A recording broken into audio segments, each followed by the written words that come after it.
வாக்குத்தத்தம் உன்னுடையது. நான் மாம்சமான யாவருக்கும் தேவனாகிய கர்த்தர். என்னால் செய்யக்கூடாத அதிசயமான காரியம் ஒன்றுமில்லை.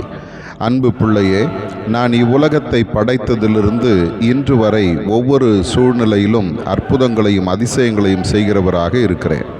என்னை நோக்கி கூப்பிட்ட மக்களுக்கும் எனக்காக காத்திருக்கிற என் மக்களுக்கும் நான் அற்புதம் செய்கிறவராக இருக்கிறேன். 100 வயதில் ஆபிரகாமுக்கு குழந்தை கொடுக்க என்னால் முடியும். 10 வாதைகளை அனுப்பி சிறைப்பட்டிருந்த இஸ்ரவேல் மக்களை எகிப்திலிருந்து மீட்டு கொண்டு வந்தேன். செங்கடலை 2ஆய் பிரித்தேன்.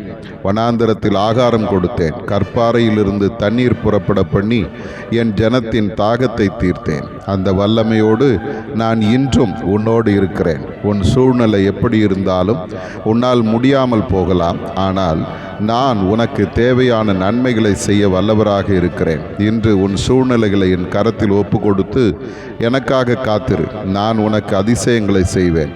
மரித்து 4 நாள் ஆன லாசருவையே உயிரோடு எழுப்ப என்னால் கூடுமானால் உன் பிரச்சனைகள் எனக்கு எம்மாத்திரம். பயப்படாதே. முடிந்தது என்று நீ நினைக்கும் காரியங்களையும் நான் உனக்கு செம்மையாக முடித்து தருவேன். நான் சர்வ வல்லமை உள்ளவர். பயப்படாதே. ஆதார வசனம்: இதோ நான் அற்புதமும் ஆச்சரியமான பிரகாரமாக இந்த ஜனங்களுக்குள்ளே ஒரு அதிசயத்தை செய்வேன். ஏசாயா 29:14.